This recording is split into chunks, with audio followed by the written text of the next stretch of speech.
இந்த குழந்தைய அதோடைய அப்பா அம்மா பிறந்த உடனே ஒரு கூடையில வச்சு ஒரு நதியில விட்டுட்டு இருக்காங்க. அந்த குழந்தையும் 3 நாளா எதுவுமே சாப்பிடாம அந்த நதியிலேயே மிதந்து வந்துகிட்டு இருக்கு. ஆனா அந்த குழந்தைக்கு நிறைய பலம் இருக்குது. இப்படி இருக்க ஒருத்தர் பயங்கர ஷார்ப்பான கத்தியை வச்சுக்கிட்டு அந்த நதியுடைய கரையில விளையாடிக்கிட்டு இருக்காரு. அப்ப அவரு இந்த குழந்தை மிதந்து வர்றத பார்த்துட்டு ஓடி போய் அதை ஒரு கையாலேயே தூக்கிக்கிறாரு.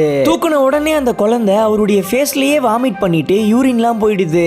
அதுக்கப்புறம் அந்த குழந்தை ஒரு சின்ன கல்லை தூக்குறத பார்த்துட்டு பரவாயில்லையே, இதுக்கு நிறைய சக்தி இருக்கேன்னு நினைக்கிறாரு. ஆனா அந்த குழந்தை அதுக்கப்புறம் 1000 கிலோ எடை இருக்கிற கல்லையே அசால்ட்டா தூக்கி அவர் கால்லையே போட்டுருது. இதெல்லாம் பார்த்தா அவரு இந்த குழந்தையை நம்மளே வளர்த்துக்கலாம்னு சொல்லிட்டு அவருடைய கிராமத்துக்கு தூக்கிட்டு போறாரு. அங்க ஒரு லேடி அந்த குழந்தையை வாங்கி பால் கொடுக்குறாங்க. பார்த்தா அந்த குழந்தை கொஞ்ச நேரத்துல மொத்த பாலையும் குடிச்சு காலி பண்ணிடுது.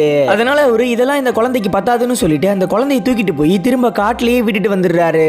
விட்டுட்டு திரும்ப வந்துகிட்டு இருக்கும் போது ஏதோ கரடி கத்துற சத்தம் கேக்குது. அதனால இவரு குழந்தைக்கு என்னாச்சோ ஏதாச்சும்னு ஓடி போய் பாக்குறாரு. பார்த்தா அந்த குழந்தை ஒரு பெரிய கரடியையே சாகடிச்சு அதோடைய கறியை சாப்பிட்டுக்கிட்டு இருக்கு.